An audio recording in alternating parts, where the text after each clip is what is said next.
রায় এবার অবৈধ বলে জানাচ্ছেন আওয়ামী লীগের নেতৃত্বরা। ট্রাইব্যুনাল আদালতের রায় অবৈধ বলে জানিয়েছেন আওয়ামী লীগের সাধারণ সম্পাদক ওবায়দুল কাদের। ইউনূসের আদালতের রায় সম্পূর্ণ ভিত্তিহীন এমনটাই দাবি তার। শেখ হাসিনা ফিরবে বীরের মতন জানালেন ওবায়দুল কাদের। বিস্তারিত সেই বিষয়ে জানবো, টেলিফোন লাইনে যুক্ত হয়ে গেছে প্রতিনিধি শেখ মনিরুল। মনিরুল, ঠিক কি জানতে পারছো?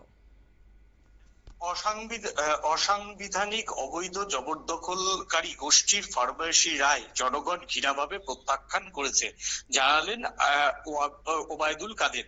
গতকাল মুজিব কন্যা আওয়ামী লীগের সভাপতি প্রাক্তন প্রধানমন্ত্রী জননেত্রী শেখ হাসিনার বিরুদ্ধে ষড়যন্ত্রমূলক মামলার রায় সম্পর্কে দেশীয় ও আন্তর্জাতিক গণমাধ্যম কর্মীদের সাথে ভার্চুয়ালি এক মত বিনিময় সভায় বাংলাদেশ আওয়ামী লীগের সাধারণ সম্পাদক ওবায়দুল কাদের এই কথা জানিয়েছেন। তিনি সাংবাদিকদের কাছে আলোচনার সময় এবং সাংবাদিকদের বিভিন্ন প্রশ্ন উত্তরে বলেন, কে কি রায় দিল এই নিয়ে আমাদের সভানেত্রী জননেত্রী শেখ হাসিনা মোটেও বিচলিত নয়। বাংলাদেশ আওয়ামী লীগের তৃণমূলের নেতা কর্মী সহ সাধারণ জনগণ সবাই জানে অবৈধ অসাংবিধানিক রায়ের কোনো ভিত্তি নেই।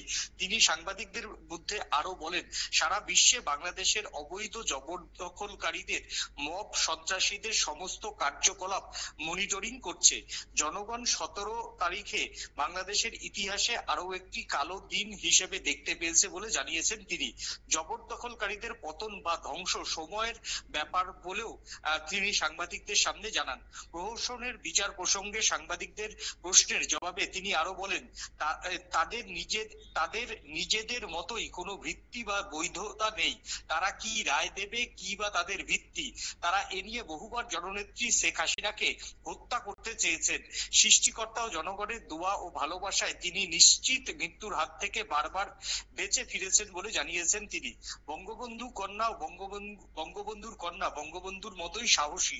তিনি কোনো জনগোষ্ঠীর চোখ রাঙানিকে ভয় পায় না। বহুবার মৃত্যুর মিছিলে দাঁড়িয়ে দেশ ও জনগণের কল্যাণের কথা ভেবে তিনি আবারও শক্ত হাতে হাল ধরবেন বলে জানিয়েছেন তিনি। সেই সঙ্গে তিনি আরো জানিয়েছেন, তিনি আগামী দিনে বাংলাদেশে বীরের মতোই ফিরবে, শুধু সময়ের অপেক্ষা। এবং আওয়ামী লীগের যারা বাংলাদেশের যারা নিচু তলার কর্মীরা রয়েছেন তারাও এই রায়কে মানেন না, প্রত্যাখ্যান করেছেন। তারা এই রায় এবং ইউনূস সরকারের ক্যাঙ্গারু কোর্টের বিরুদ্ধে বাংলাদেশের রাস্তায় নেমে আন্দোলন করছে বলে জানিয়েছেন তিনি। তুমি ধন্যবাদ।